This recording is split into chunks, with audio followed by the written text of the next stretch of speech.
Okay, well, anyway, just to kind of give you an idea how that whole Canada scene was, it was such a great atmosphere with, you know, different groups. We were playing around the same town with different clubs with like guys like Kinky Fox, which is the same group that Johnny Kemp was in that group.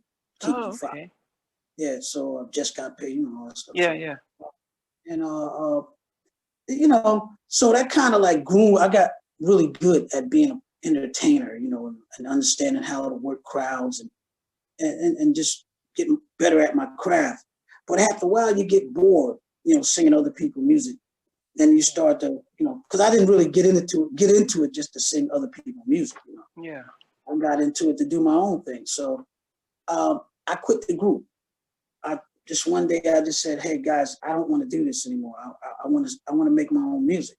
So I went around, I came off the road, and I knew a lot of different producers. So I would just go to their house and sing background for them.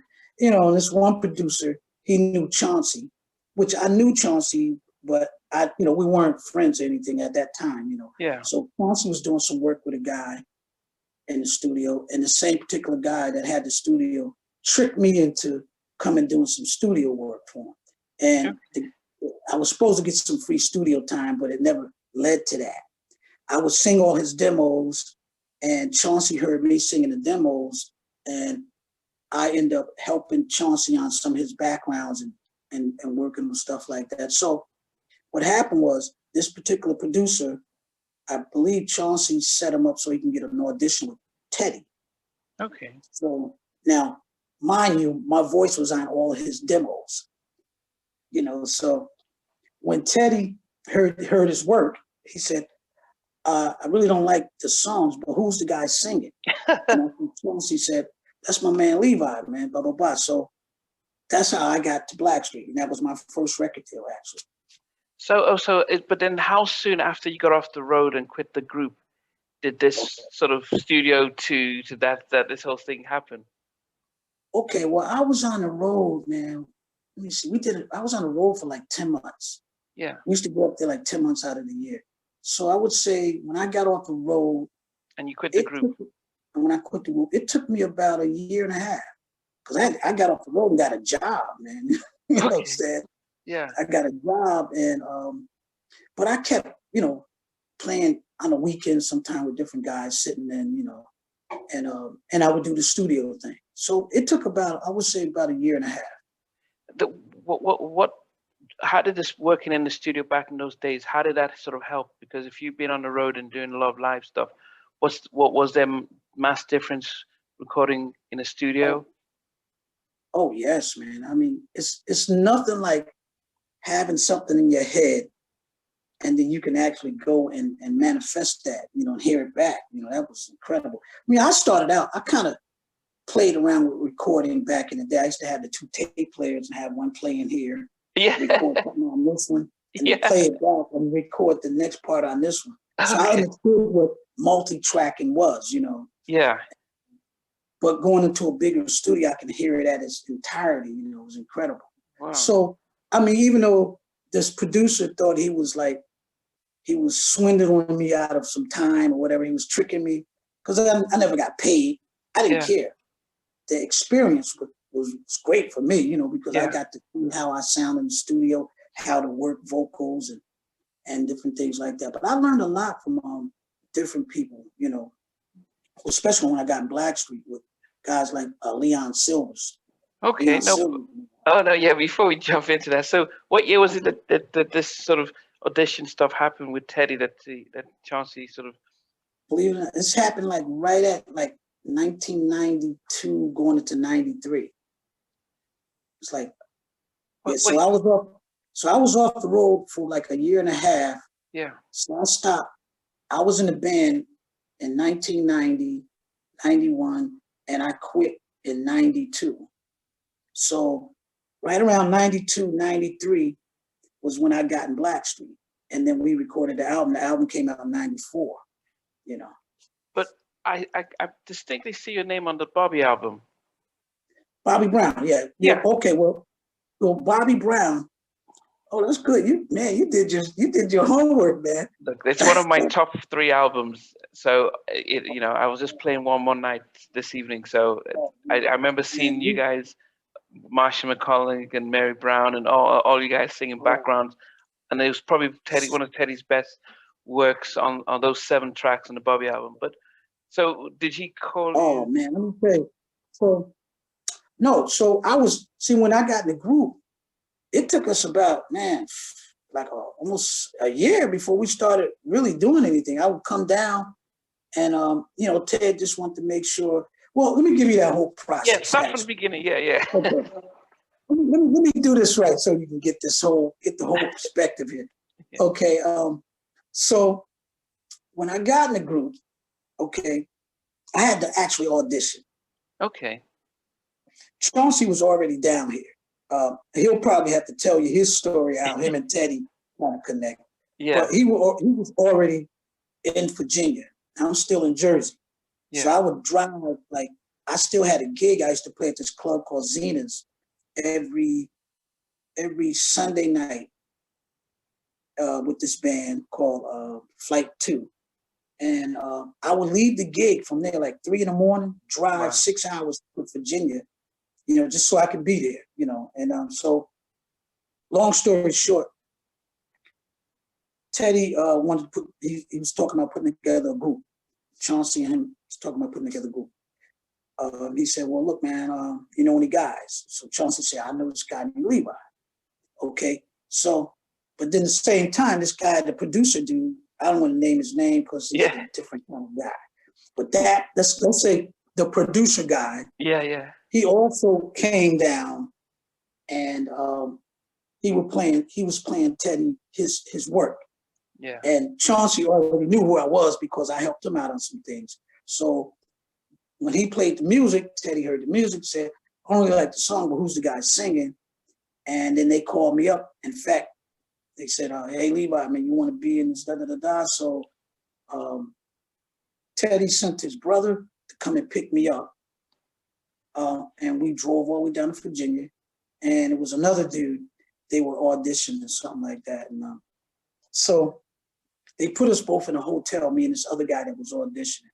So I didn't sleep all night because I'm like, look.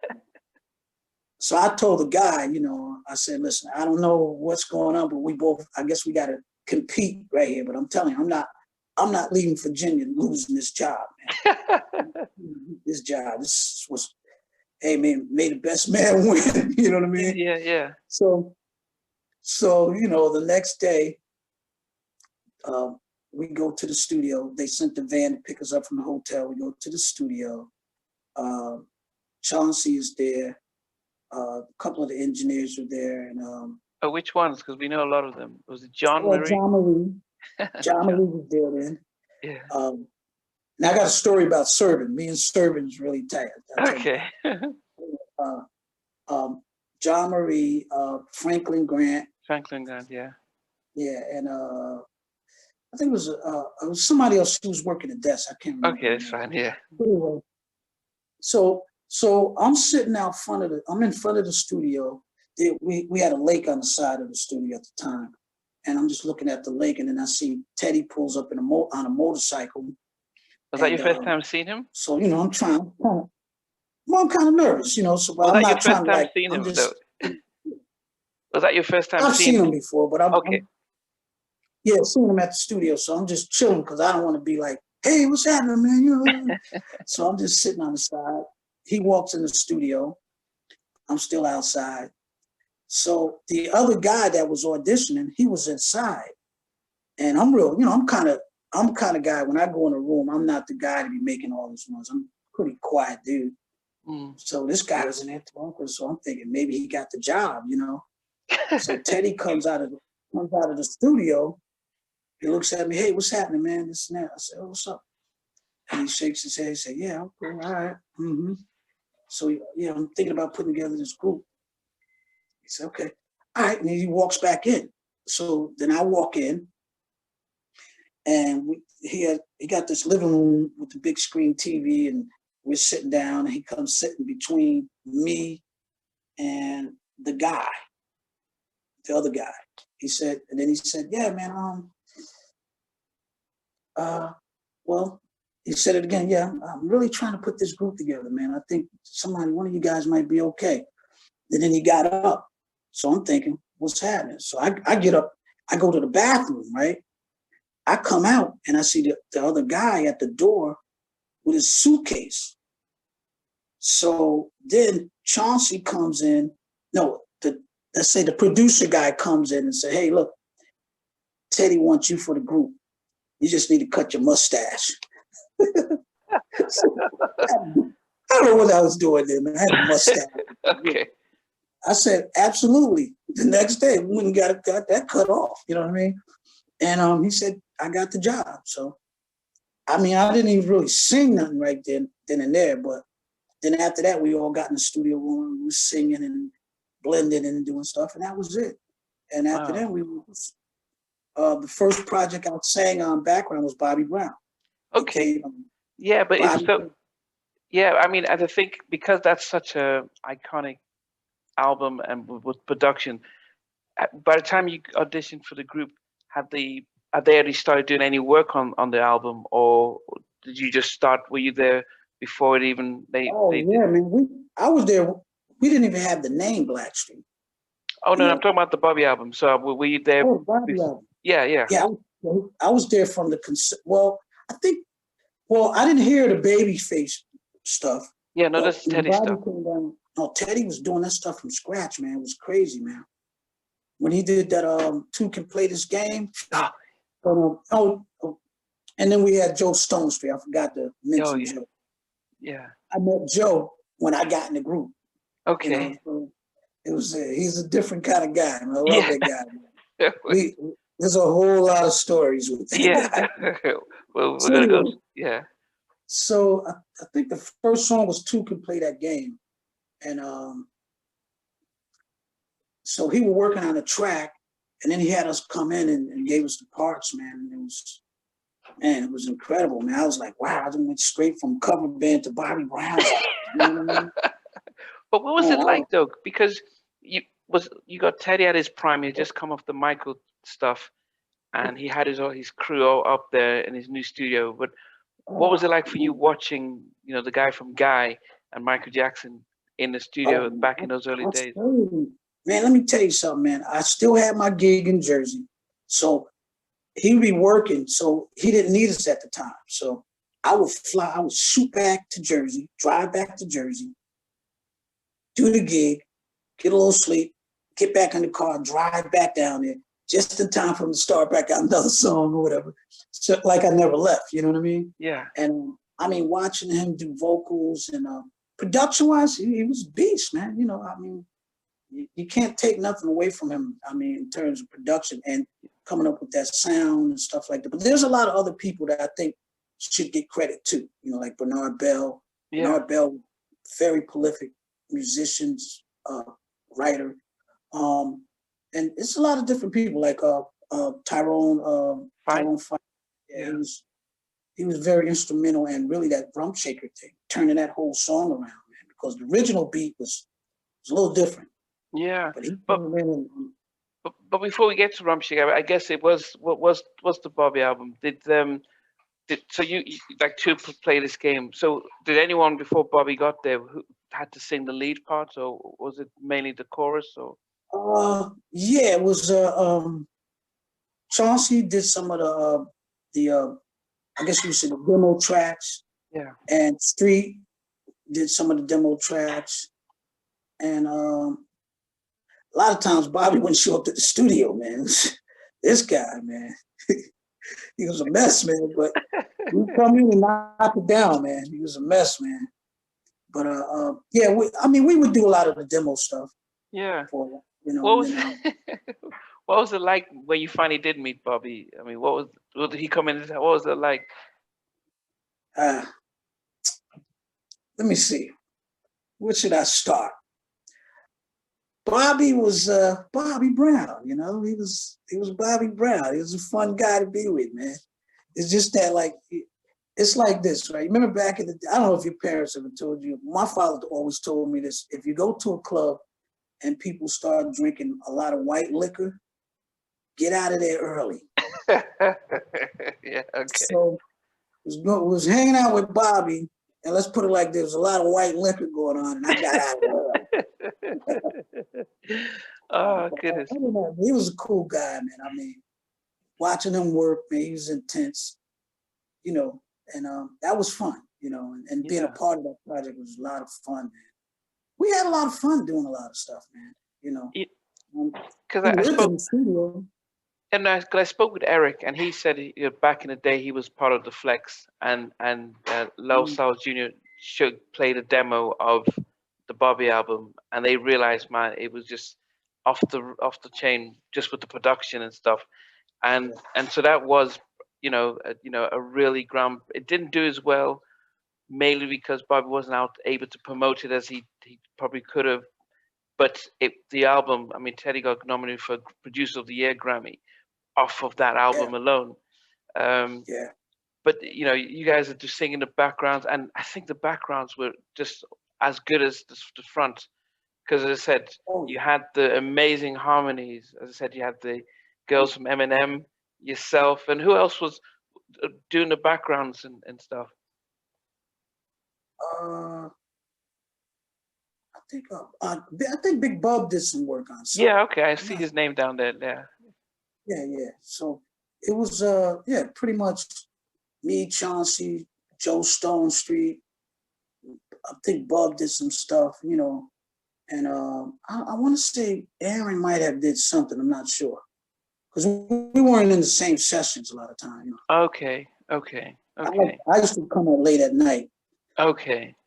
Meanwhile, you know, it's a I don't know if you know that it's a trick when you come late at night, you get more money. So, you know. Okay. Come late at night, make that check with you, you know. Okay. But you know. So you guys learn a little something. So when you guys finished the Bobby album, was it the case where some of the tracks that didn't make the album was some of the early stuff for BLACKstreet? Yeah. What song was that? Was it Happy Home? No. Okay, we did some songs that didn't make the first album, but they were great. Like the song we had, I Don't Want to Be Alone. I don't want to be alone, baby. I don't know if you heard that one. No. Oh man, we did 32 songs for that album, that first album, man. Wow, 32. 32 songs, man. Yeah, 32 songs, man. And when we first put out the demo, if you can find anybody that got a cassette of the demo, the first BLACKstreet demo, all 32 songs are up there. Wow. That's a rare. If you can find that, it's rare, man. Would any of the engineers have it? Would any of the engineers have it, John? John Marie probably got a lot of stuff. Him and Serban. Okay. Yeah, John Marie. I'll hit up John and Axel. But 32 we tracks. Hit him, just say, we used to call him Rumpelstiltskin. So when he said, "Hey," yes, Rumpelstiltskin. Rumpelstiltskin. John's a cool guy, man. Yeah, 32 tracks. Wow. And what was the reason for making so many tracks? Well, to my knowledge, I think Teddy wanted to see how the DJs just let them pick stuff, and that's what we did. We actually put the album out there and let radio programming and different DJs pick the songs, man. And that's what kind of made that first album great to me, you know, because it was more like we put our heart and soul into it, and we also let the people involved, you know, let the DJs and stuff like that. They kind of played a big part of that, you know. Now, before the first album comes out, you guys do "Baby Be Mine" on the CB4 soundtrack. Oh, was it CB3? I can't remember. Yeah, that was cool. CB4. CB4, okay. Yeah, it was CB4.